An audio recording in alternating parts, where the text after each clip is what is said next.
El Rumor de la Discordia, un podcast para comentar las noticias de Jalisco.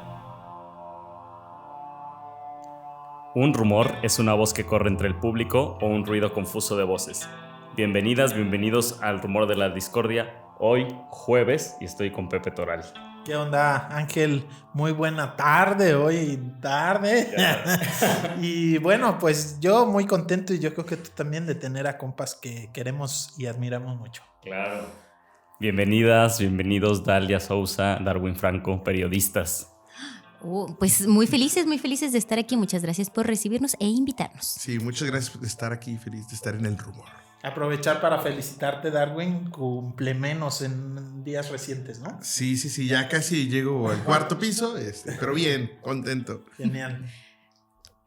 Pues nos gustaba, hemos estado invitando a varios colegas, varios compañeros, compañeras de medios. Quizás un buen punto para comenzar en este tipo de conversaciones ha sido casi algo natural, que empecemos a platicar cómo iniciaron en el periodismo, ¿no? Desde cuándo, y por ahí quizás hacer algún recuento de una anécdota también del vocacionamiento que han tenido, porque no es cualquier tipo de periodismo el que ustedes dos hacen.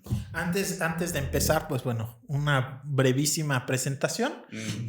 Dalia Sousa y Darwin Franco forman parte del equipo de Zona Docs, que es un medio independiente. Ya nos dirán eso, cómo se prepara, cómo se dice y en qué se diferencia, ¿no? Que es, o sea, yo sé que es muy diferente a un medio comercial como en el que trabajo yo, o en un medio público como en el que trabajas tú, o sea, pero que no es un medio como tal independiente, ¿no? Bueno, ya nos cuentas tú. Pero bueno, es Zona Docs. Quien no conoce el medio es Zona Docs, así como se escribe con ZDOCS.mx, ¿cierto? Así es, sí, exacto. Y bueno, ahora sí. Y profesores. También, ¿no? Sí. Bueno, sí. Académicos. Parte, sí, de lo que hay que hacer cuando es periodista independiente. Sí. Tener más entradas. Sí. Y profes, académicos. Bueno, no sé si tú te consideras académica, pero no. El buen Darwin, investigaciones, claro, doctorados, claro, y todo, claro, ¿no? Pero nos gustaría centrarnos en el ejercicio del periodismo. Yo y mi no rotundo lo corrijo, ¿no? Obviamente para quien esté consumiendo este contenido, escuchando el rumor, viéndolo, ¿no? Que sepan que estoy abierta, por supuesto, a cualquier oportunidad laboral, ¿no? Porque antes decía yo, no, es que como yo que soy periodista voy a estar dando clases de periodismo, lo que yo quiero es ejercerlo en la práctica, ¿no? Luego te das cuenta que justo en medio del ejercicio del ser freelancer o hacer periodismo independiente, pues esto es necesario, ¿no? En tener otras entradas de dinero que al menos sostengan una vida digna, no solo remunerada por el trabajo que haces, sino también digna y con prestaciones sociales, ¿no? De ley y todo esto, creo que es importante. Entonces, sí, académica a quien le guste y le funcione, si ofrece, ¿no? Dice. Si se ofrece, claro que sí, también le sabemos hacer a eso. Entonces, yo no sabía que venía a ser cuestionada de esa pregunta que uno siempre evitaba en las universidades. ¿Y usted por qué está aquí, no? Sí, claro. Pero lo agradezco. Espera del curso. Sí. Pero agradezco que me remonten esos tiempos y pues nada, decir que la vida ha sido la que nos ha llevado a estar en medio de un ejercicio de periodismo independiente, ¿no? Y tal vez lo que primero nos une como compañeros ha sido justo la lucha que realizan las familias de personas desaparecidas, ¿no? Darwin en un momento que nos cuente, ¿verdad? En Guadalajara, pero yo empecé chambeando más al interior del estado, en Ocotlán. ¿Haciendo radio? Sí, haciendo radio. En Ocotlán. Sí. En el CUSI, víctima del CUSI, pero enos aquí. Y en Ocotlán, en Lagos de Moreno, y ahí como que todo ahí comenzó todo. En Lagos. Exacto. Y no manches, claro, nos conocimos en Lagos. Yo siempre te recuerdo con gran estima. En el 2015, hace ya. Cuando Pepe tenía pelo. Claro. Poquito. Ya no recuerdo ese detalle. Pero sí, claro, nos encontramos reporteando. En algún momento ibas a ser mi compañero de trabajo, pero te contrataron antes en el AM. Me fui a un periódico y Dalia era la chida de Radio UDG. Pues la única. No éramos muchos, pero hacíamos lo que podíamos con lo que teníamos, ¿no? Entonces eso, y bueno, luego justo la academia, la maestría me trajo para acá, y bueno, después ya llega Sonadox a mi vida, que creo que ha sido lo más bonito. Justo unos estudiantes me preguntaban el otro día que sí, son estudiantes del TEC de Monterrey, y entonces lo que me dijeron fue literal, y Sonadox es su emprendimiento. Y yo claro, acabo de vender 5 depas, ¿no? Pensé, sí, claro, es un proyecto que Darwin podrá contar mejor, pero que encontramos en un espacio para seguir haciendo lo que amamos desde el periodismo, ¿no? El periodismo cercano a las personas y también muy cercano a nuestras convicciones, ¿no? A lo que creemos. A ver, yo sé que puede ser incómodo, pero casi todas las personas que hacemos periodismo tenemos como que alguna experiencia fundacional, por así decirlo. O sea, ¿cómo decides qué te llevó, qué te gustaba, qué te interesó para que terminaras yéndote? Porque tú no eres de Ocotlán, ¿no? No, de Guadalajara. Yéndote a vivir a Ocotlán a estudiar una licenciatura como periodismo. Yo por tener que levantar la mano primero, ¿verdad? Ya te toca, Darwin. Ahorita sigo. ¿Sí?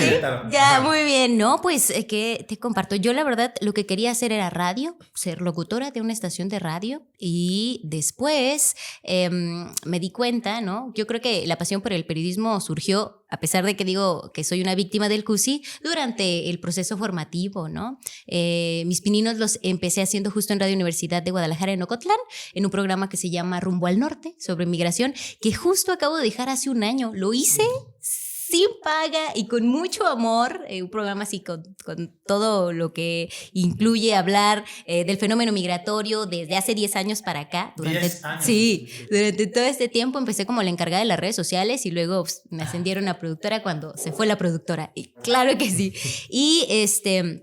Y pues nada, creo que yo al principio decía, no, migración, no me veo cubriendo migración. Y por muchos años hice migración, ¿no? Y luego irremediablemente la vida y las dificultades que atraviesan las personas migrantes están justo atravesadas de muchas formas por todas las violencias que se viven en el país, ¿no? Y yo creo que eso fue lo que nos fue llevando, y luego también a coincidir justo cubriendo, creo que ese es, a mí me parece que eso es el momento en el que decidimos, Darwin y yo somos colegas, también somos compañeros de vida, si me ven. Por si son más un tipo de compañeros. Sí, ese tipo de compañeros, y creo que cubrimos la caravana de madres centroamericanas en busca de sus hijos e hijas desaparecidas en su tránsito por México. Entonces ahí cruzamos, ¿no? Como que ahí cruzamos lo que nos interesaba, y de ahí comenzó la convicción de querer ser conductora de un programa de radio, a empezar como a atravesarte con otras realidades y a contar esas historias, diría. No es muy emocionante la anécdota, pero... Y bueno, mi anécdota de cómo decidí ser periodista es como más ñoña y mucho más geek, porque siempre he sido como muy fan así, ¿no? De los cómics y los superhéroes, ¿no? Y entonces yo veía así como Spider-Man o Superman, entonces siempre eran periodistas, ¿no? Entonces decía, sí, yo quiero ser, ¿no? Y usar como lentes. eso, ¿no? Usar lentes para que no sepan mi identidad, desde luego, pero me llamaba la atención a partir como de esos consumos, ¿no? Decía, ay, mira, salvan el mundo, pero también hacen noticias, ¿no? Claro, en los cómics no hablaban de precarización y ellos no tenían problema con la violencia porque pues, eran superhéroes, ¿no? Entonces, o sea, sí, pero de otras maneras. Sin horarios y esas bueno, cosas, sí, ¿no? bueno, a Peter Parker casi ni le pagaban, ¿no? Por sus fotos, exacto, ¿no? Pero uno no, solo veía como la parte heroica. Y otra como asunto que me llevó a mí a ser periodista es que... como muchos de nosotros, ¿no? Uno comía, ¿no? Cuando se paraba como la vida, ¿no? Para todo el mundo ir a casa a comer. Y mis padres veían el noticiero y yo recuerdo mucho como la cobertura de la guerra del Golfo Pérsico, ¿no? Y ahí estaba Años Alberto. 90. Sí, exacto. En los 90 estaba Alberto Peláez, ¿no? Cubriendo la guerra. Entonces yo veía y decía, claro, yo quiero hacer lo que hace ese señor, ¿no? Claro, no tenía noción de la guerra ni nada muy claro, pero me parecía muy interesante como que esta persona se parara y pudiera explicar lo que ocurría. y desde ahí vino como todo ese proceso de querer ser como periodista. Oye, ¿y en tu casa tus padres cuando veían este tipo de noticias qué comentaban o qué? ¿Tú les llegaste a decir, por ejemplo, a mí me gustaría hacer lo que él hace? Y Yo no recuerdo a lo mejor qué decían, pero yo sí le pregunté un día, oye, ¿y ese señor ahí qué hace? No, es periodista. Y ya, ¿no? Como mi papá es biólogo y están como en ámbitos, digamos, como lejanos, como el periodismo, pues ahí se quedó, ¿no? Y yo más bien después también, por el asunto de la niñez, pues uno iba leyendo y luego vas descubriendo que como escritores, como que también eran periodistas, ¿no? Y entonces dije, mira, como que está chido ser periodista. Y entonces eso fue como de donde surgió como el proceso. Y bueno, yo estudié periodismo en la Universidad Autónoma de Querétaro, no soy de ahí, pero bueno. No eres de allá. No, ahí vive mi familia y yo más bien soy de Cuernavaca, Morelos. Ok. Más para allá todavía. yo no sabía que eras de Cuernavaca. Sí, eso es como, pues que como siempre digo, como mi vida está en Querétaro, pues más bien, no es que me sienta queretano, pero mucha parte de mi vida la hice ahí, y no tengo como unas raíces mucho así como en Morelos, pero bueno, pero sí ahí nací. Y empezaste a reportear allá en Querétaro, ¿no? Y empecé a reportear en Querétaro, donde yo estudiaba, que era la Facultad de Ciencias Políticas y Sociales. Tenían un semanario, sigue existiendo, que se llama Tribuna de Querétaro, que pertenecía a la facultad, ¿no? Y hacía periodismo no para cubrir cosas de la universidad, por ejemplo, como lo puede hacer la Gaceta, sino que era un semanario para que los estudiantes de periodismo pudiésemos como practicar y generar información. Y yo ahí inicié primero repartiendo el periódico por las facultades y luego ya después reporteando y ahí chambeando. Muy bien. Entiendo, bueno, no entiendo. Tú haces periodismo, pero también academia, o sea, desarrollo de tesis, de investigaciones académicas. ¿Cómo decides, digamos, esos dos bandas? O no sé, que para mí creo que no es tan común y creo que es complicado porque lo haces a tope en las dos actividades. Para mí, yo no sé cómo lo haces, pues, ¿no? Sí, bueno, eso fue porque después de trabajar en este semanario que les comento, trabajé en una estación que se llama Noticentro, y de Grupo Radio Centro, y ahí también mucho tiempo como reportero. Y un buen día a mí me tocaba cubrir congreso y partidos políticos, y un buen día fui a una conferencia de los miércoles a las 9 de la mañana del PRD, ¿no? Y que tenía un año yendo a esa rueda de prensa, y me cuestioné si yo quería estar como solo haciendo eso, ¿no? Sí. Un día llegué ahí y volteé a ver a los colegas que llevan mucho tiempo trabajando y dije, güey, voy a venir 5 años aquí a escuchar a este mismo señor todos los miércoles a las 9 de la mañana. Y entonces en ese momento dije, no, creo que... Porque yo no había experimentado otra clase de periodismo que no fuera a ser como diarismo hasta ese entonces, ¿no? Entonces decidí como pausar eso, hice mi tesis de la licenciatura, y el que era mi tutor en ese momento me dijo, oye, ¿por qué no estudias una maestría? Y la había estudiado aquí en Guadalajara. Y yo dije, bueno, pues a ver qué, y me vine para acá, y el asunto de la vida académica me gustó. Nunca dejé de hacer periodismo, pero sí hubo un buen momento donde entendí que si quería seguir haciendo periodismo, ¿no? Más como freelance o de forma independiente, tenía que buscar como un trabajo que me permitiera tener una remuneración económica fija para que yo pudiera hacer el periodismo que yo quisiera hacer sin que de eso dependiera como todo mis ingresos. Y hice la maestría, me gustó, y luego dije, bueno, pues voy a hacer el doctorado. Así llegaste a Guadalajara. Así llegué a Guadalajara a estudiar la maestría en comunicación en la Universidad de Guadalajara. ¿En qué año fue eso? Eso fue en el 2008, ya voy a tener 15 años acá, o sea, ya un buen rato. Pero va a ser su quinceañera. Ya voy a ser mis 15 años, los invitaré a Esperemos. todos. Esperamos la invitación. Y entonces por eso me aboqué como al mundo académico, y pues se me fue dando y fue como chambeando. También fui como muy arropado con un investigador de la universidad, el doctor Guillermo Orozco, ¿no? Un gran investigador que aparte es muy generoso. Entonces me invitó a escribir mucho con él y me fui quedando y me fui como... Fuiste dando clases, porque quiero presumir que ahí te conocí. Me tocó dar, no a ti, porque más bien suplía el doctor cuando no iba. Me tocó así conocerlo ahí en la Licenciatura de Comunicación Pública, y así me fui como metiendo a la vida académica, porque al principio cuando llegué a Guadalajara el primer año pues solo me dediqué a hacer la maestría y no hacía, digamos, periodismo hasta, digamos, que empezaron a ver... Conociste. Hasta que te conocí, por supuesto. Ah. No, hasta que No, fuimos sí como fue. cruzando caminos y también... Sí, o sea, regresó. Sí, Lo trajiste de vuelta. y también eso está vinculado con algo que compartimos, que fueron también estas primeras manifestaciones de los colectivos de madres buscadoras y como estas primeras acciones.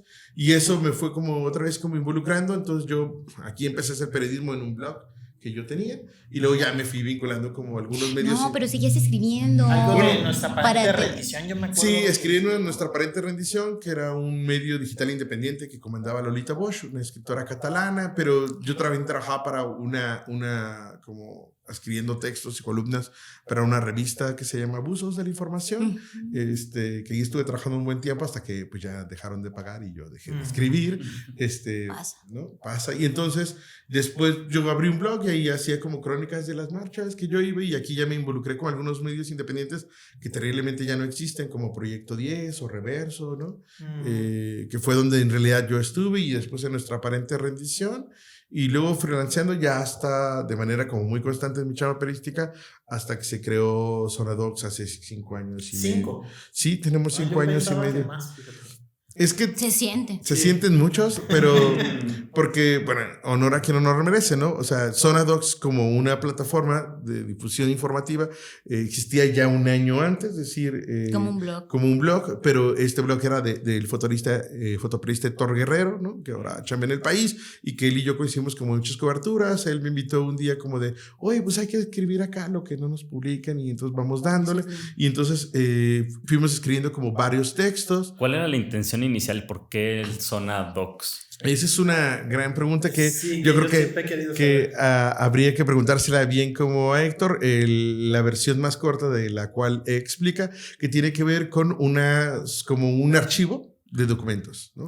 Y ese sitio No necesariamente documental, pues. No, era como de documentos. Sí, empezamos haciendo periodismo documental, Sí. o eso intentamos. Tiene que ver con eso porque finalmente ese sitio que existía antes del .mx, que es el que tenemos ahora, era una plataforma donde más bien lo que Héctor publicaban eran fotodocumentales. Porque Héctor es... Ajá, porque él es fotoreportero y entonces hacía como fotodocumentales y luego después fuimos como haciendo como trabajos en conjunto, él y yo sobre la cobertura de la violencia, sobre la cobertura con el acompañamiento a las familias, y el medio surgió la necesidad de hacerlo como un medio, no solo como un espacio que publicara de vez en vez, por Héctor trabajar en una agencia, dejó de trabajar en esa agencia, ¿no? En estos recortes que hacen esas agencias internacionales, y luego se vino esta oportunidad de vincularnos con la red de periodistas de a pie, y era como de, no, pues Héctor, hay que hacerlo como un medio para que podamos jalar recursos, y tú en este momento, pues que no tiene chamba, puedas tener chamba de ahí, ¿no?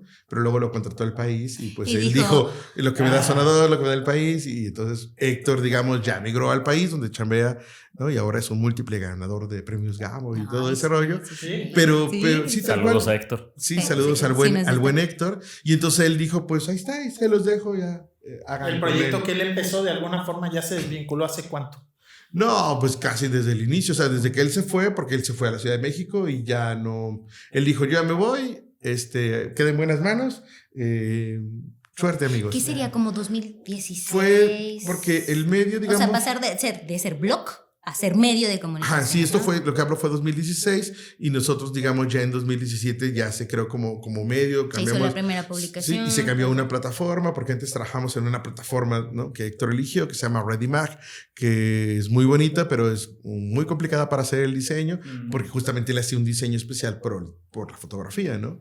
Y ya nos cambiamos a la plataforma que ahora tenemos ahora, que es como un WordPress, y a partir de ahí ya empezamos a funcionar más como un medio generando información constante y ya no tanto como un espacio donde publicábamos en Zona Docs al principio como un texto cada mes y medio, porque bueno, ahí también salió un trabajo que ya hicimos con Dalia cuando fuimos con las restauradoras del Fuerte y era como más esporádico porque eran trabajos también más largos, pero no estaba pensado bajo la lógica de un medio, sino un espacio que permitiera poder visibilizar la chamba que hacíamos y que después podíamos como vincularnos, como para decirle a otros medios, oye, mira, fuimos ahí con las rastreadoras, y así ¿Me después, lo compras? ¿no? Y así publicamos con Magis, ¿no? Un reportaje sobre eso.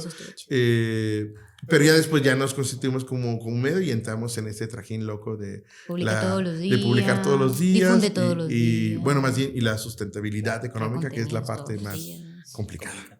Qué bueno, 5 años entonces, se cumplen 6 ¿cuándo? Este año, en el 30 de agosto, porque también Zona Docs decidió surgir como ese día por el trabajo que Dalia y yo veníamos haciendo de acompañamiento a las familias, y el 30 de agosto es el Día Internacional de las Víctimas de Desaparición Forzada. Que coincide con la publicación de Desaparecer. Ajá, y que el primer texto que nosotros sacamos en Zona Docs en 2016 se llama Desaparecer, que es una serie como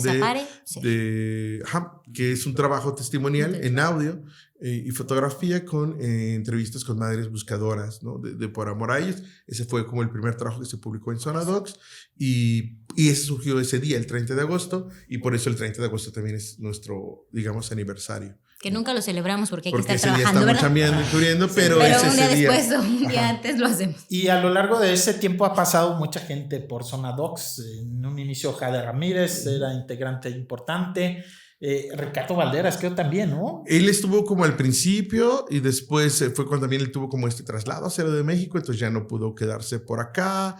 Y principalmente quienes han estado, y que creo que es como lo más bonito y significativo de Zona Docs, es que sin quererlo, siempre ha sido como un medio escuela. Entonces, la mayor parte de quienes forman Zona Docs son jóvenes estudiantes de periodismo, carreras afines, porque nos han llegado como de todos lados, porque también nuestra misión se volvió formar periodistas que pudieran hacer periodismo con perspectiva de derechos humanos, y eso ha sido como una parte importante del medio. Entonces, por el medio hasta ahora han pasado como 30 jóvenes estudiantes de periodismo, de la UDG, del ITESO. Pero no solo de periodismo y comunicación, sino también tenemos a una, yo siempre digo que es una de nuestras mejores reporteras, fue porque ahora mismo ya no está, pero es criminóloga, ¿no? Buenísima, Jackie López. Sí, y es buenaza, pero también, Bueno, que bien siempre se me olvida de qué es. Él estudia ciencias políticas. Ciencias políticas, Ajá. ciencias políticas.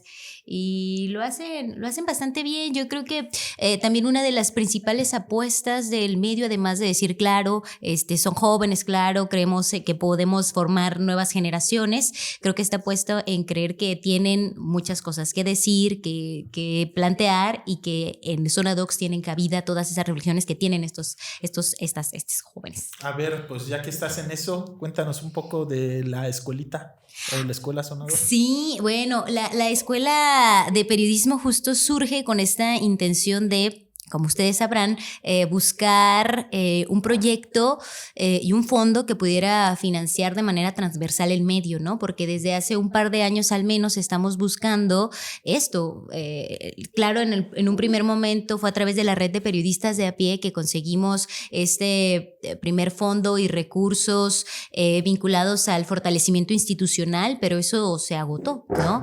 Y ahora pues tocaba a nosotros buscar estos fondos a través de organizaciones internacionales. Eso siempre ha sido así. Nunca, y tenemos una postura súper clara sobre no recibir financiamiento de gobierno, ¿no? Evidentemente también somos, incluso nos ha tocado y nos ha costado mucho trabajo poder meter al sitio de Zona Docs toda esta publicidad, ¿no? De Google, ¿no? Que te permite y que hace... Google Ads. Sí, eso es, incluso eso lo hemos descartado. Tenemos cuántos anuncios que nos hacen ganar como $1,000 cada 3 o 4 meses, ¿no? O sea, estas decisiones que hemos tomado alrededor de seguir garantizando nuestra independencia, entonces lo hacemos a través de estas organizaciones internacionales, y eso no quiere decir que sea mucho más fácil, es muchísimo más difícil. Para quien sabe esto de la gestión de proyectos y la búsqueda de recursos, es gastar horas enteras, 14 horas de trabajo seguidas para un proyecto que tal vez queda y tal vez no queda, porque tú estás compitiendo con otras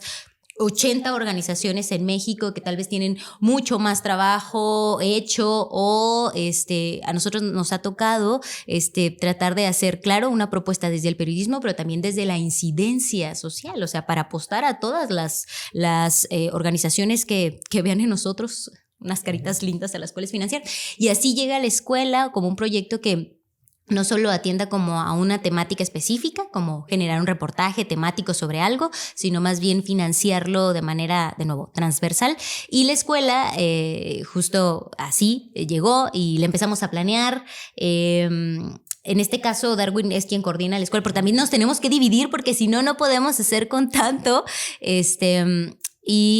Y esto, ¿no? Pensábamos en jóvenes estudiantes. Al principio dijimos que, bueno, solo de periodismo, solo de comunicación, pero luego dijimos, no, bueno, claro que no. Ahora en la escuela, por ejemplo, hay un estudiante de psicología de la Ciudad de México, porque además tuvimos que abrir esta posibilidad a que no solo fueran de Jalisco los estudiantes, sino que fueran de todo el país, ¿no? Y sí llegaron creo que son 8 estados. Sí, aprovechando, digamos que, bueno, nos acostumbramos con la pandemia al asunto de que podíamos hacer un sistema híbrido. Claro. Nos llegaron como muchas solicitudes de, oye, ¿y si yo vivo en Hidalgo? ¿Y si yo vivo en la Ciudad de México? Pero me gusta Zona Docs, ¿puedo participar? Entonces decidimos abrirlo y de la actual generación que tenemos de 24 personas, 9 de ellas están en otros estados, ¿no? En Querétaro, en el Estado de México, en Michoacán, en Aguascalientes, ¿no? Por mencionar, digamos, alguno de ellos. También del interior del estado, ¿no? Del interior. Y también es como importante porque los que están aquí, hay muchas personas, digamos, que son de La Barca, que son de Ocotlán, que son de Ciudad Guzmán, ¿no? Y está como bien como diversificar porque también queríamos como romper con esta centralidad, ¿no? De que, es solo banda de la zona metropolitana de Guadalajara.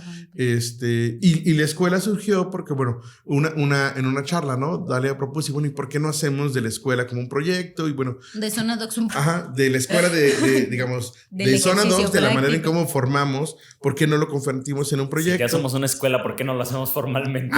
Sí, exacto. Y entonces Adalia tuvo como esa primera idea, y luego Andrés de la Peña, que también trabaja con nosotros y nos ayudó en esa chamba, ¿no? Nos ayudó como a modelarla. Bueno, Andrés de la Peña es el mejor ejemplo de un buen periodista que estudia no relaciones internacionales, claro, ¿no? Claro. Y que es un buen elemento. Entonces lo ideamos, pero sobre todo vino porque, bueno, algo que es muy importante es que hay como los medios independientes en general, el financiamiento externo o de organizaciones internacionales, hay como 2 estilos, ¿no? Aquel que te financia proyectos específicos, donde entonces nos comprometemos a hacer una serie de reportajes sobre un tema y el dinero se ocupa solo para eso y se acabó el dinero, ¿no? Y otros, digamos, que son como estos grants, donde una organización, como dice acá, Dalia, ve nuestras lindas caritas y dice, oye, nosotros los queremos financiar porque hacen un buen trabajo, ¿no? Y entonces, gracias a los apoyos que nos da, digamos, una fundación que se llama, bueno, Seattle International Foundation, que a su vez tiene un programa de fondos CAMI, un día nos escribió y nos dijo, oye, fíjense que tenemos un problema de primer mundo, ¿no? Esto lo cuento porque en realidad es así. De risa, pero... Y sonamos expertos, no lo somos tanto, no hemos aprendido empíricamente. Pero bueno, eso da la dimensión, ¿no? A ellos, como fundación, los contactó la Universidad de Washington. En la Universidad de Washington hay un posgrado en filantropía, ¿no? Y hay una clase de ese posgrado en filantropía que se llama asignación de recursos. Entonces la Universidad de Washington les dice a sus estudiantes, tengan estos $100,000 y apoyen organizaciones. Y su clase se trata de escuchar proyectos de organizaciones, revisarlos, una presentación, y los estudiantes después eligen a quién le dar el dinero. Y entonces de fondos... Algo que la UDG podría ser como un ejercicio hipotético. Sí, la UDG podría ayudar a eso, ¿no? Sí, podría. En esa organización de apoyo a organizaciones. Pero en fin, entonces esta Fundación CAMI, que apoya muchas organizaciones, no solo en México, sino sobre todo en Centroamérica, nos invitó a 20 organizaciones para presentar un proyecto. Pues nosotros presentamos el proyecto, ¿no? Fuimos avanzando y al final de esas 20 apoyaron 5, ¿no? Y de ese dinero fue que nos permitió, digamos, como hacer la escuela, ¿no? Bueno, donde Pepe también formará parte, ¿no? Donde podemos nosotros... Ya forma, pero todavía... Ya forma, todavía no le toca, todavía no le toca, pero ya está ahí. Y como no solo como pagar, digamos, a quienes dan los talleres, sino pues toda la infraestructura que implica, ¿no? Porque, bueno, nosotros no tenemos un espacio físico, ¿no? Donde podamos tener como una oficina, entonces hay que rentar como un espacio.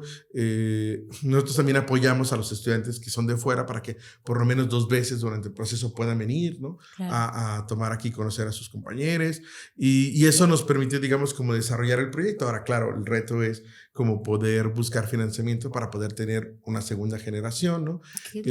Pero la idea es que por lo menos 24 jóvenes periodistas pueden tener una formación que sin duda está acompañada de los que nosotros consideramos, ¿no? Que son extraordinarios como periodistas, como en lo local, pero también viene banda que son nacional y luego tenemos 3 masterclass, ¿no? Con acá la pléyade del periodismo, ¿no? Una la dio Paula Mónaco Felipe, la otra la va a dar Alejandra Shanik y la otra va a dar Marcela Turati, ¿no? Entonces, aprovechando también que les conocemos, ¿no? Sí, y que pueden tener como la experiencia de 24 jóvenes de trabajar con ella 3 horas, ¿no? Que es lo que muchos de nosotros también quisiéramos, ¿no? Como poder hacerlo eso. Hicimos como esa combinación para que ellos pudieran ver cómo cualquier tema periodístico puede tener una perspectiva, ¿no? Que eso es importante decir que no es como una escuela donde les vamos a empezar a enseñar a escribir y qué es la nota y qué... No. Claro, hay algunas clases que sí es importante hacer una explicación previa, pero la idea es justo empezar a generar estas reflexiones alrededor de hacer una cobertura o un acompañamiento periodístico desde la perspectiva de derechos humanos, ¿no? Y eso es súper increíble porque incluso hemos diseñado como una metodología, ¿no? Que ha sido, por supuesto, tiene sus pilares conceptuales, pero también ha sido muy intuitivo y empírico en el proceso sobre las necesidades que nosotros tenemos, lo que buscamos proponer, y también esto que decía Darwin es bien importante, ¿no? Quienes forman parte de la escuela, es decir, quienes son los talleristas, bueno, pues son periodistas que también nos han enseñado, o sea, que han participado en nuestra propia formación, de quienes les aprendemos y que consideramos que tienen mucho más que hacer sobre estas nuevas generaciones. Entonces, si es una escuela que más bien lo atraviesa eso, y entonces tenemos como un apartado que es como es un módulo sobre derechos humanos y periodismo, otro que es como un bloque que le llamamos de especialización, donde hablamos de temas muy específicos de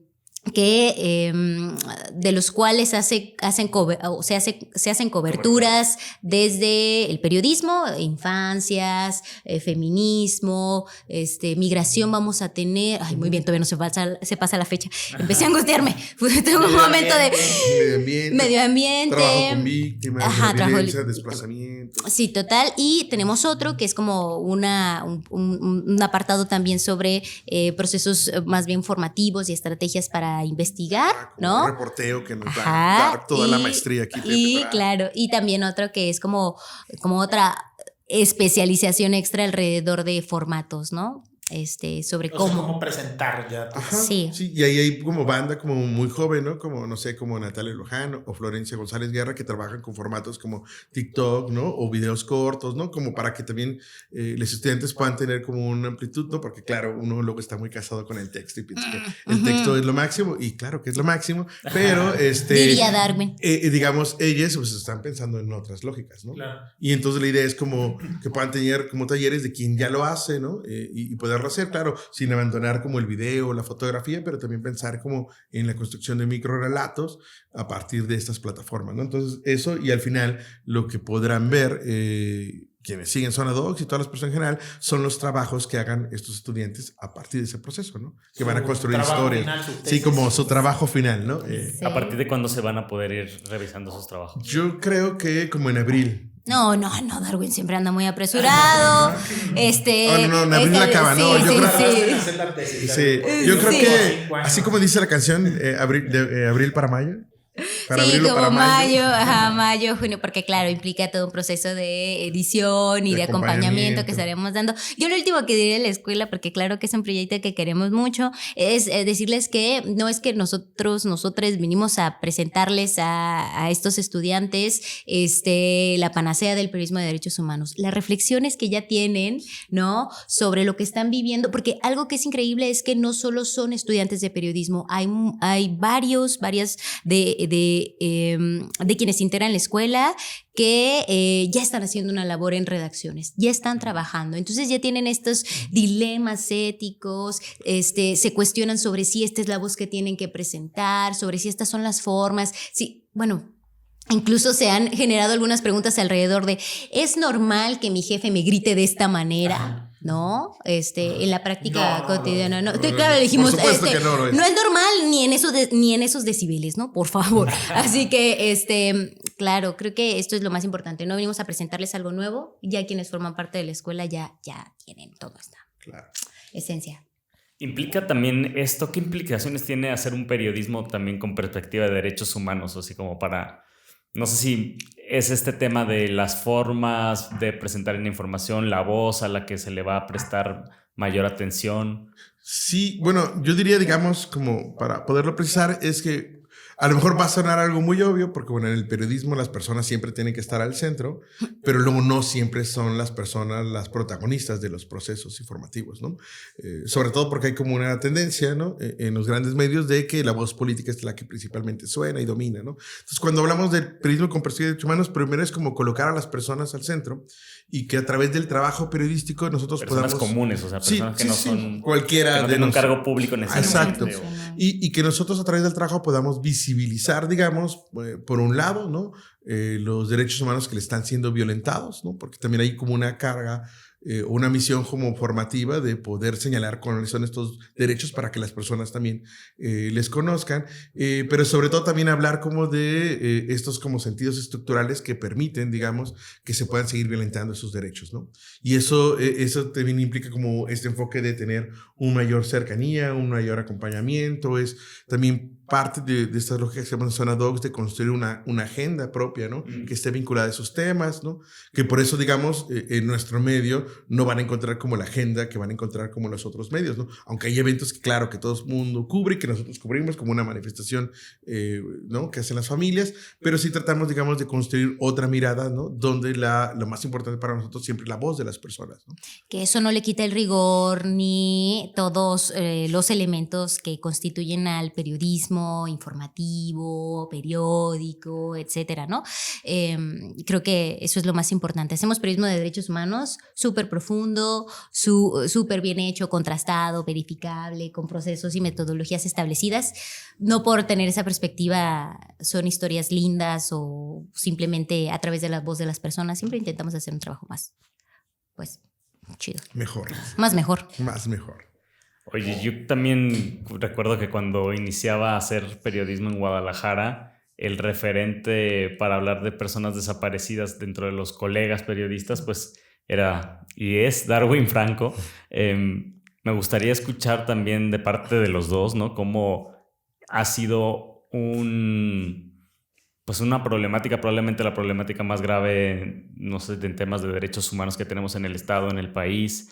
¿Cómo fue? Lo han venido tocando por ahí a lo largo de esta conversación, pero si pudiéramos platicar sobre cómo fue que también entraron a acompañar a las madres, a acompañar a los y las colectivas, a darles espacios en su medio, ¿no?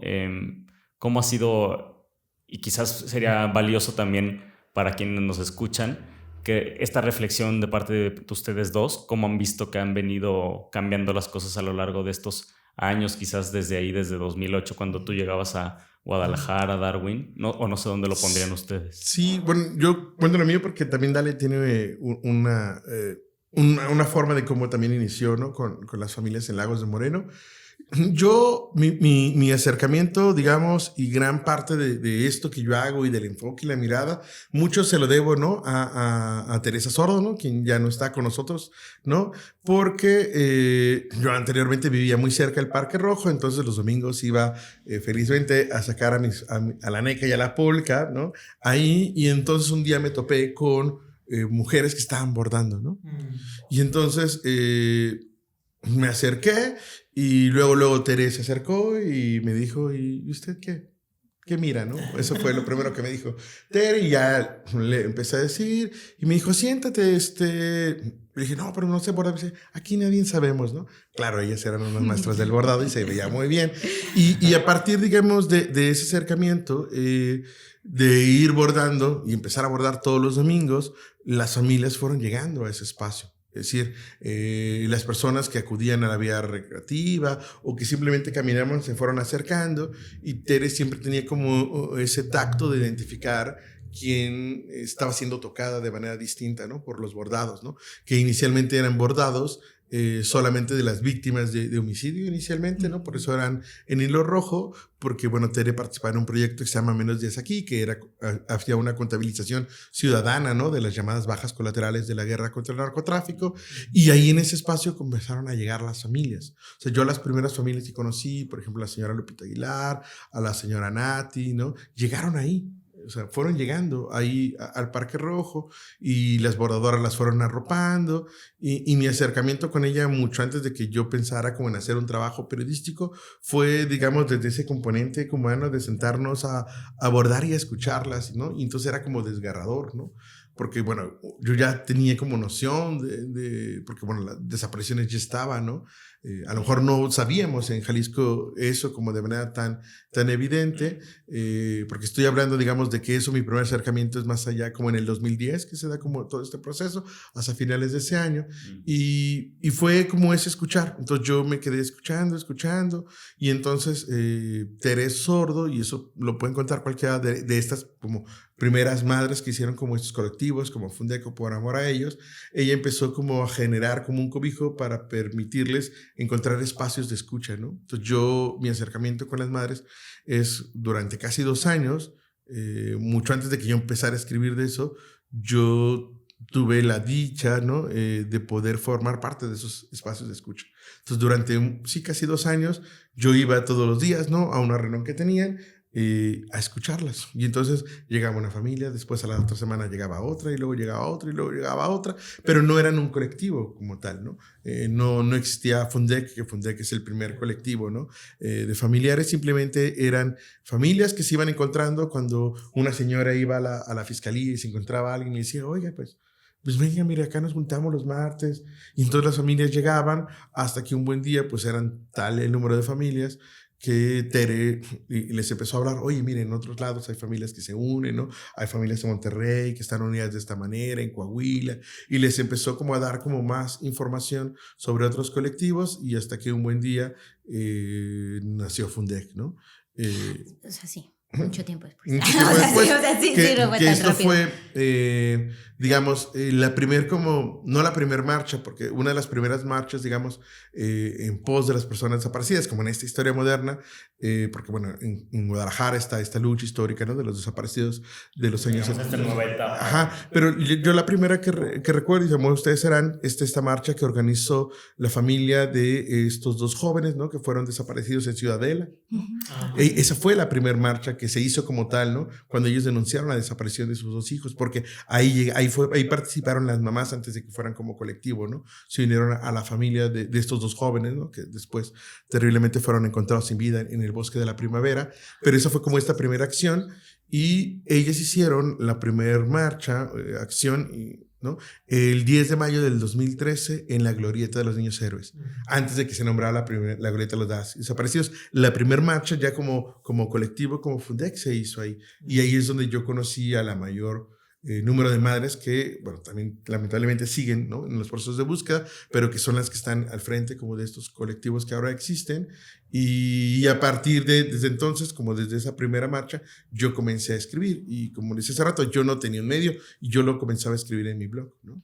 Hasta que después como compas, ¿no? Que me dijeron, oye, pues aquí tenemos un espacio. Bueno, hacía un gran manejo de sus redes, ¿no? ¿no? O sea, bueno, o sea, lo publicaba en Facebook, en Twitter. Sí, o sea, sin tener como noción de eso, yo lo publicaba ahí, ¿no? Porque mi noción cuando me tocó como acompañar a las familias era de, güey, pues yo soy periodista, ¿no?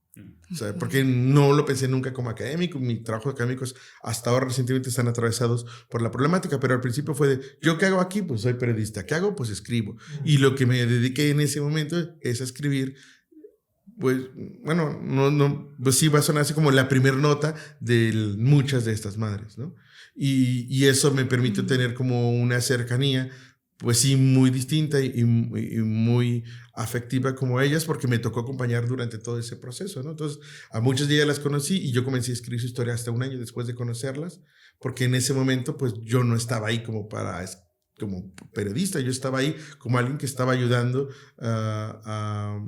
pues primero a escuchar y después como a hacer lo que uno podía hacer, ¿no? Así como de, ay, miren, pues hay este es Facebook, o sea, y se usa así y lo pueden usar de esta manera, este es Twitter y hay fichas de búsqueda y hacer como esa chamba como, pues así, ¿no? Como cualquier persona que le mueve el tema y ayuda.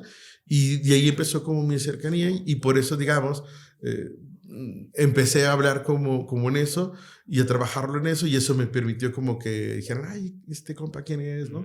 Y desde ahí yo fui como trabajando y desde entonces no he soltado, ¿no? Como el trabajo ni la cercanía como con ella, más como un trabajo como... Pues sí, como de a pie, acompañándolas como a todos lados, ¿no? Hasta que ya después me identificaron y ya no podía ir. Porque decían, no, es que él no puede entrar porque es periodista, ¿no?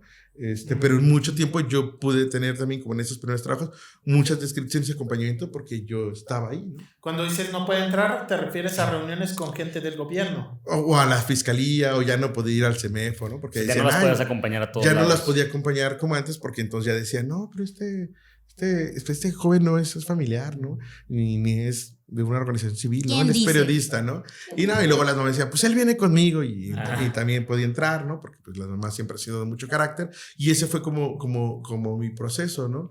Y que coincide mucho con también la labor que hizo Dalia en Lagos. Yo creo que esto que decía, bueno, yo no sé bien como las fechas porque yo recuerdo que lo primero que conseguimos escribir juntos, porque justo luego de que nos conocimos empezamos a hacerlo así, creo que fue luego de, es que recordarán que hace más de una década el primer documental que se hizo, uno de los primeros documentales que se hizo sobre personas desaparecidas lo hizo Alicia Calderón, que eran retratos de una búsqueda, donde pudimos conocer a Lupita Aguilar y a la señora Nati, ¿no? Y entonces recuerdo que, claro, pero ya antes estaban organizando con bordados, ya habían hecho este memorial ahí en el Larva.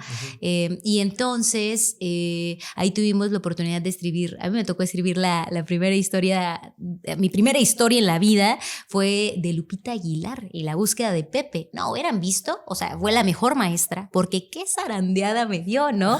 Uno viene de la escuela que te dice que cuentes todo, que describas, que narres, que denuncies. Bueno, no sé si eso me lo dijeron en la escuela, pero al menos la descripción sí, ¿no? Y me acuerdo que Lupita me dijo, es que yo no pensé que tu juventud, así me dijo, porque pues Lupita, ¿verdad? La queremos, señor Lupita, mucho.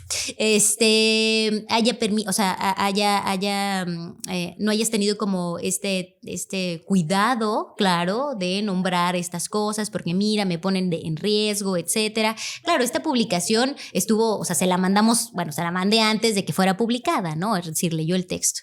¿En dónde la publicas? En nuestra aparente rendición. La publicamos en nuestra aparente rendición, es cierto. Y también la publicamos en otro lugar donde yo escribía, ¿cómo se llama? En Enlace México. No me acuerdo. ¿Enlace México? Que era un sitio de periodismo en Querétaro estaba. Claro, y entonces, no, pues nada, ahí como que fue el inicio, pero luego ese inicio que yo pienso, ¿no? Y luego escribimos el de las mamás de Centroamérica, ¿no?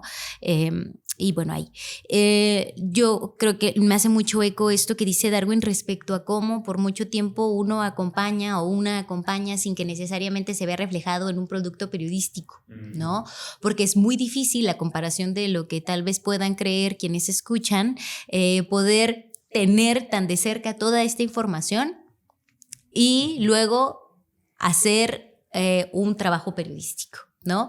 Más porque estás ahí, sabes de la vulnerabilidad que enfrentan estas familias, sabes del riesgo que implica, ¿no? Porque no era cualquier historia, ¿no? Ayer conversábamos con una compa y nos decía, es que no solo era una desaparición, ¿no? Luego uno podía imaginar que también se trataba de una ejecución extrajudicial, ¿no? Le iba sumando capas a la complejidad de esto que se estaba enfrentando en un primer momento, ¿no? O sea, con las historias de las familias. Entonces, yo luego de Ocotlán, luego de estas historias, yo me fui a Lagos de Moreno, donde justo había una necesidad de contar estas historias, porque justo en el año 2013 había pasado lo de la desaparición y localización sin vida de 6 jóvenes y un adulto, ¿no? El 7 de julio. Recordarán a Aristóteles, luego de que localizaron los restos de estos jóvenes, llevándolos en urnas con el logo del gobierno del estado, ¿sí? Justo en ese momento, entonces, sabíamos que algo estaba pasando. Siempre hablo en plural. No soy yo y mis múltiples personalidades, pero soy yo, ¿sí? Disculpe, es políticamente correcto hablar de plural.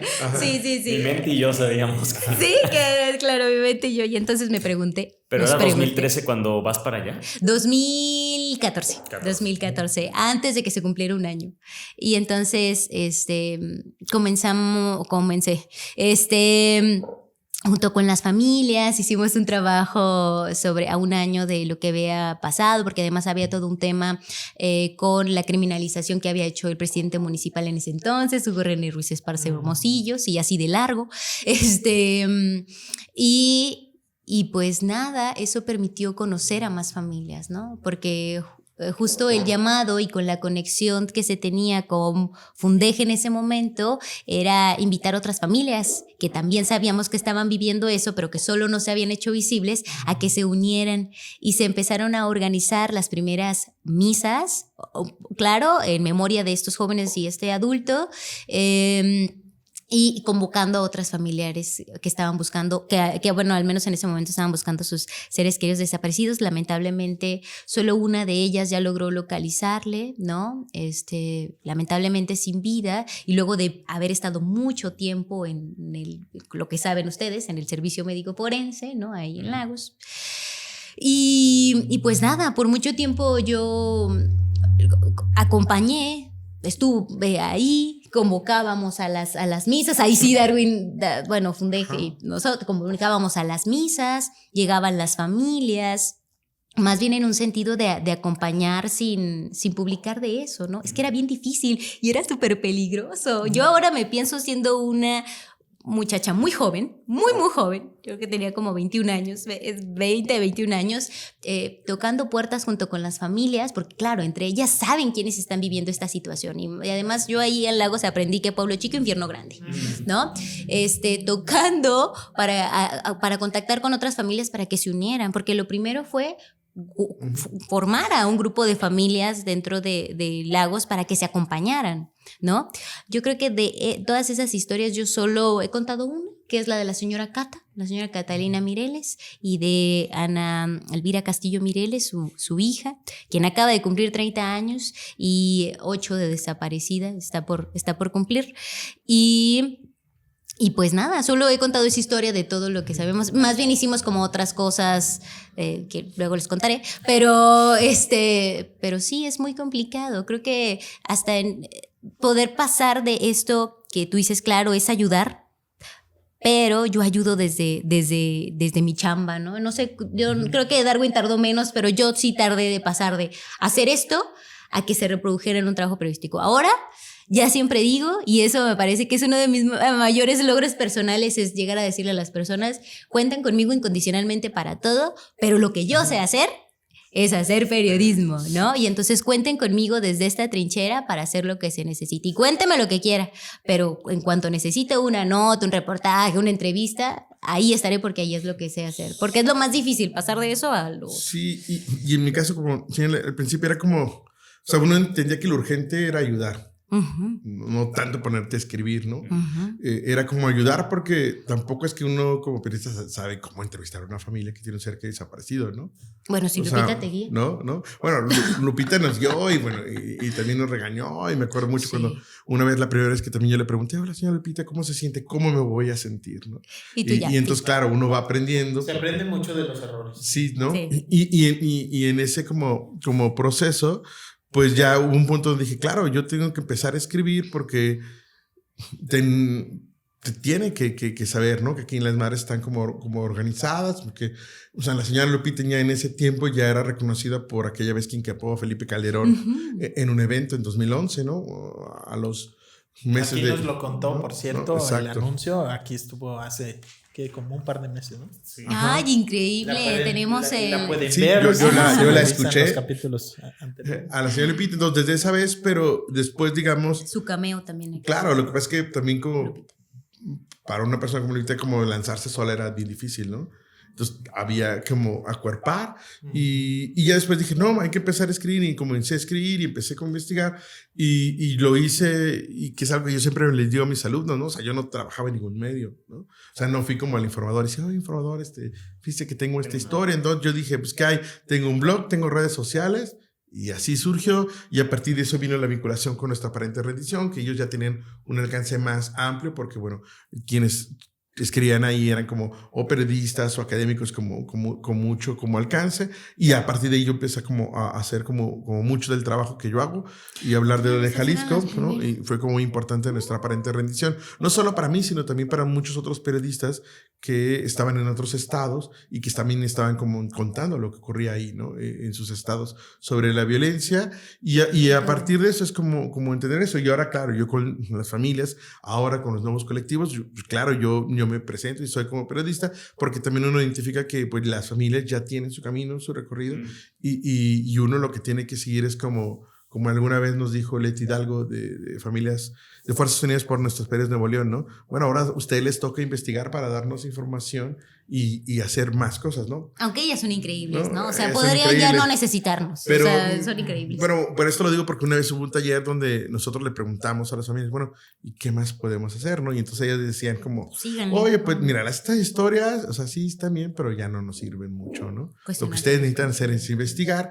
Y ahí fue cuando yo me clavé mucho como pues en esta investigación sobre la cuestión forense y lo que ocurrió con las cenizas y todo eso, y ya fui como haciendo trabajos como de más largo aliento, sin dejar claro, ¿no? Estos perfiles, ¿no? Historias de las personas que necesitan en este momento denunciar que su ser querido fue desaparecido ayer y que nadie le hace caso. Y ahí que hay que decir que no, Darwin ni yo somos las únicas personas, no, en Jalisco, evidentemente, quienes están aquí en esta mesa, ¿no?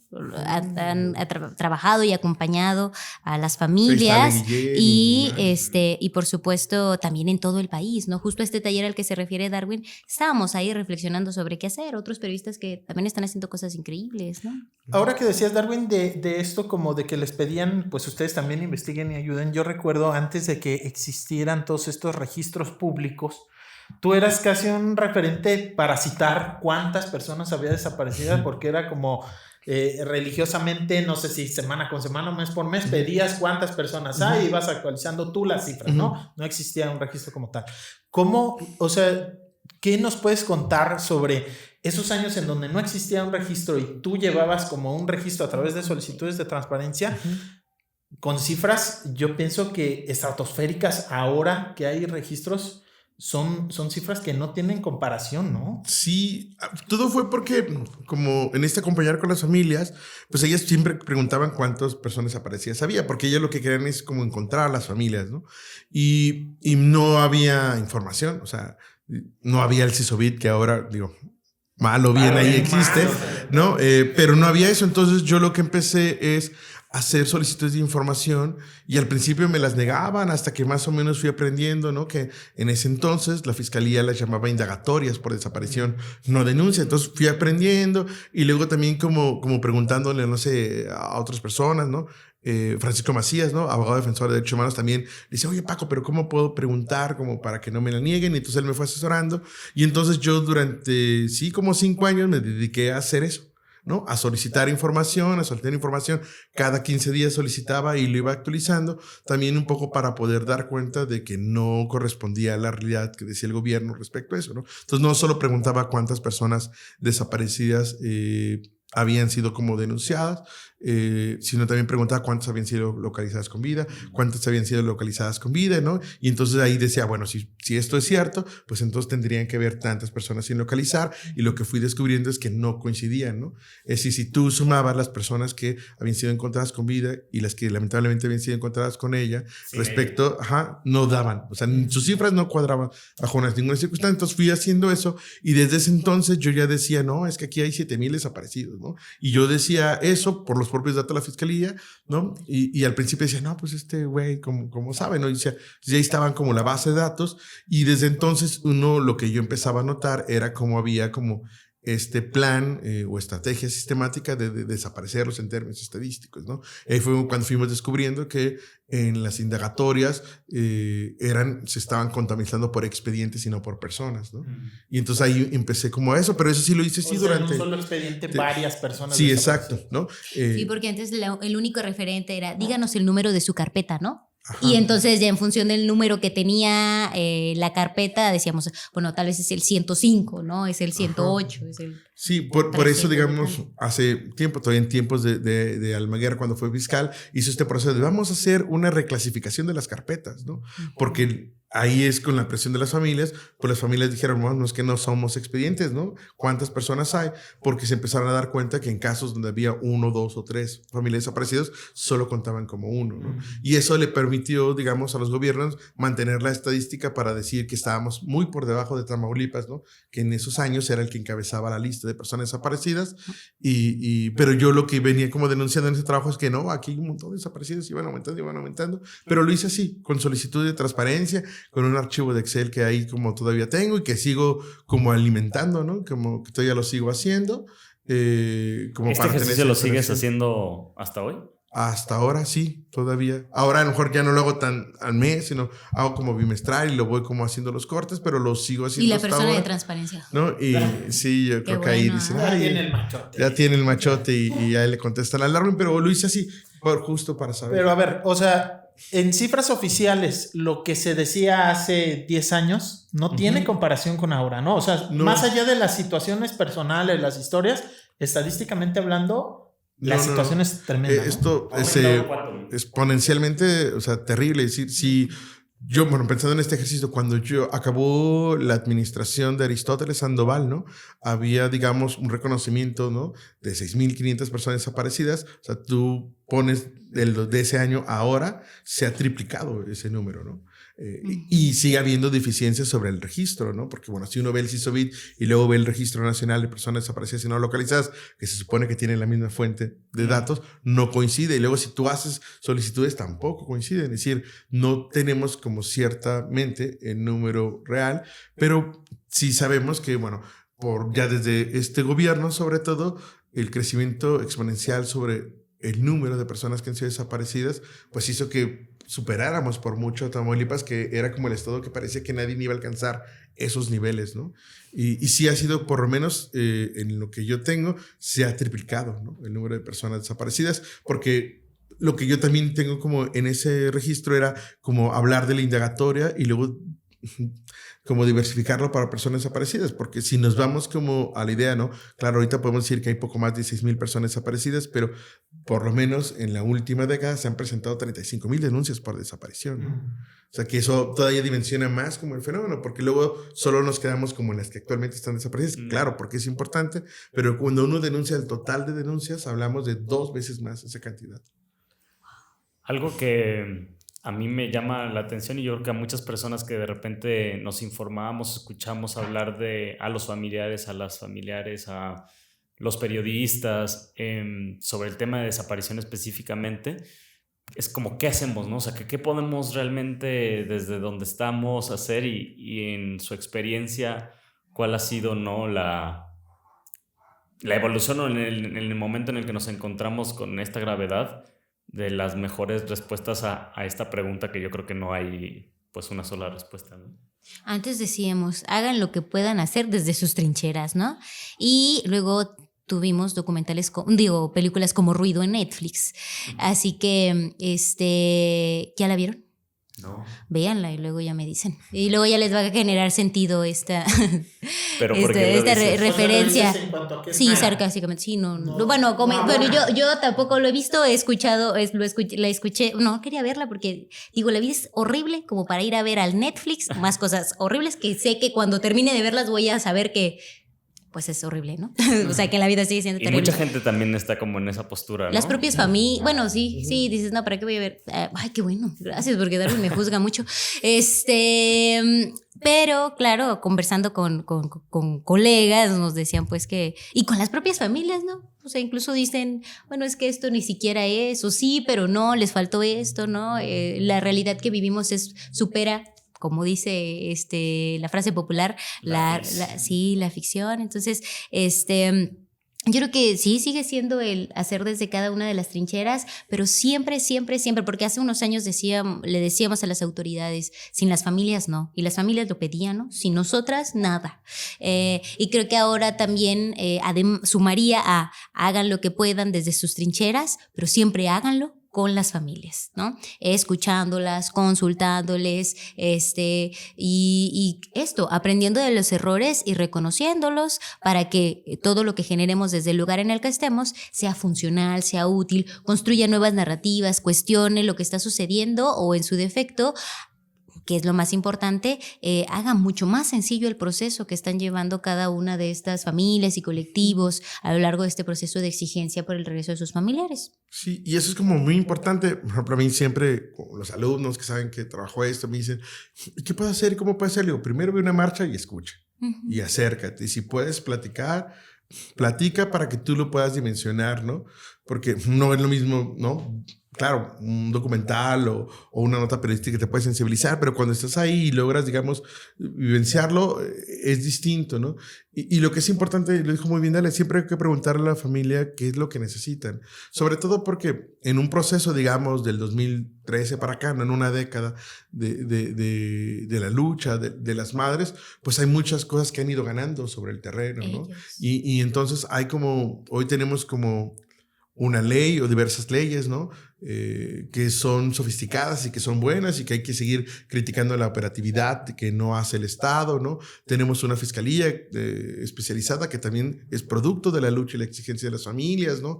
Hay ahora, digamos, un sistema, digamos, de inhumación o un registro de las personas fallecidas no identificadas, porque hay un montón de trabajo de las madres, ¿no? Entonces, también es importante como reconocer en qué momento están, también identificando cuáles son los momentos de los diversos colectivos, ¿no? Porque hay colectivos, ¿no? Como ella les llama, ¿no? De larga data, ¿no? Que tienen un camino andado y que tienen una perspectiva, ¿no? Uno escucha, lo escuchamos aquí en el rumor con la señora Lupita, que tiene como un plan, ¿no? Como una estrategia que puede mirar por el tiempo que tiene, anclado, ¿no? a la propia o a, digamos, o a esta vivencia que ahora tienen quienes integran, por ejemplo, el colectivo Luz de Esperanza, ¿no? Que están haciendo esta visibilización porque la desaparición de familiares es ahora, ¿no? Recientemente ocurrido, ¿no? Entonces es importante como ver qué podemos como apoyarles, porque creo que se puede hacer mucho, ¿no? Es decir, siempre si pensamos, no, yo soy diseñador, puedo hacer diseños y puedo hacer, o sea, siempre hay un montón de cosas que puedes hacer, porque eso ayudaría a que las familias puedan abocarse a lo que es lo suyo, ¿no? La búsqueda, sin pensar de,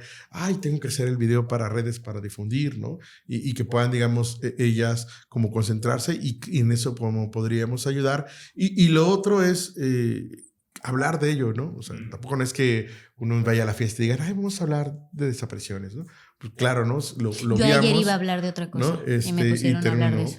Pero, no, sí, en una reunión. En una reunión. Pero sí, bueno, digamos, como hablar como en otros espacios, porque a veces, no sé, nosotros que estamos como metidos en el tema, pues estamos muy sensibilizados y luego hablamos con nuestros amigos que también están sensibilizados y pensamos que todo el mundo ya agarró el pedo, ¿no? Y luego resulta que no, que hay un montón de gente que todavía... Que es tu algoritmo. Exactamente, que el algoritmo social y el de las redes, porque todavía cuando uno cubre una marcha escucha a la gente y hay personas que todavía dicen cosas como terribles, ¿no? A partir de que no han tenido como contacto con información o cercanía, ¿no? O bueno, uno escucha a las autoridades que dicen todavía cosas más terribles, ¿no? Y con un mayor grado de responsabilidad, pero es eso, o sea, creo que sí se pueden hacer como muchas cosas, pero también uno puede hacer desde cosas muy básicas como ahí tenemos 18 colectivos más o menos de búsqueda en el estado, todos ellos publican fichas todos los días y no le cuesta a uno nada compartirlas, ¿no? Yo un día le pregunté a mis alumnos que por qué no las compartían y decían, no, es que se ve, mi timeline ya no sabe lindo, ¿no? Y les digo, no pasa nada, ¿no? Con compartirlo, sobre todo porque a lo mejor esto a veces no es tan público, pero hay veces que compartir una ficha le permite a las personas tener información y esa información permite encontrar a alguien, ¿no? Lo han dicho los del colectivo Luz de Esperanza, ¿no? Las pegas les han permitido localizar a 2 personas, ¿no? Y 2 son, ¿no? Increíbles para las familias, ¿no? Claro. Para localizar. Entonces, sí ayuda como mucho eso, y sobre todo hablarlo porque dadas las situaciones de seguridad, pues esto no estamos ajenos a que nos pueda pasar, ¿no? Así es.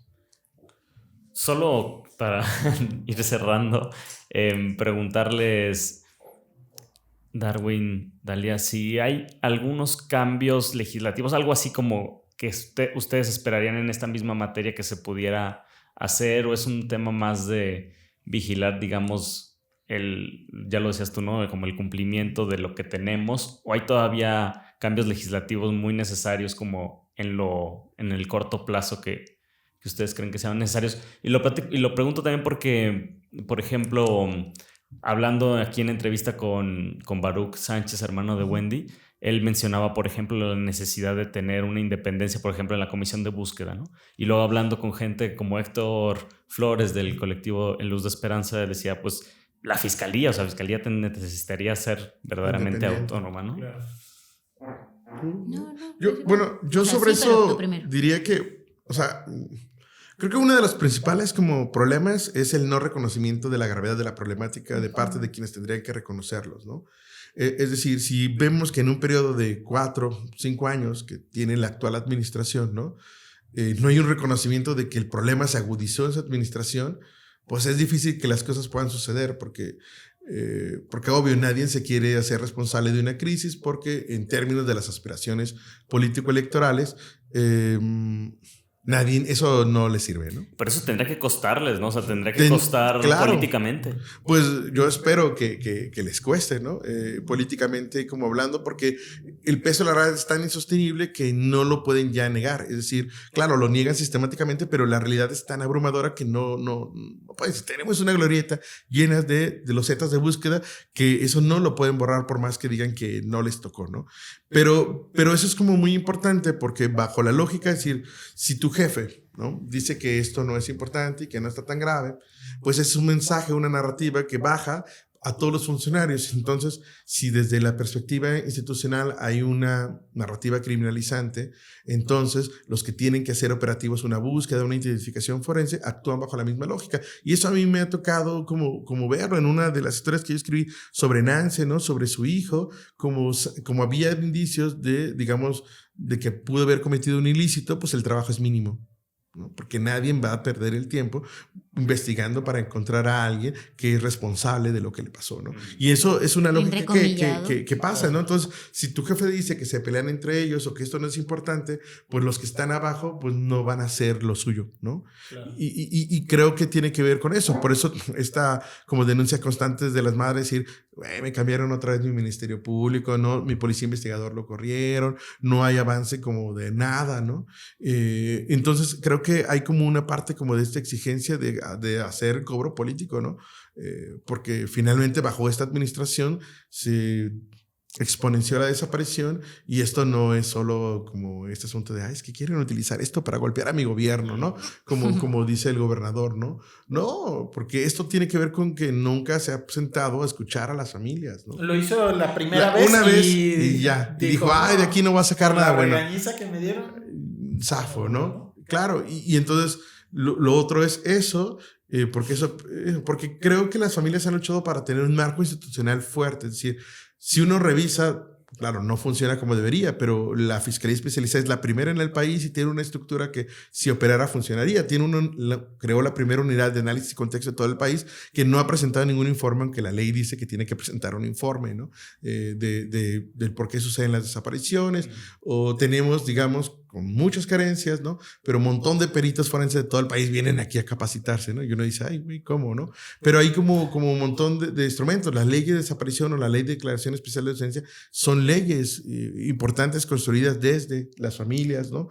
Y que marcan un presente de cómo se debe actuar, pero si la Fiscalía es incapaz de presentar, digamos, un reglamento para que la ley se pueda hacer operativa, pues ahí también hace falta como esa presión, ¿no?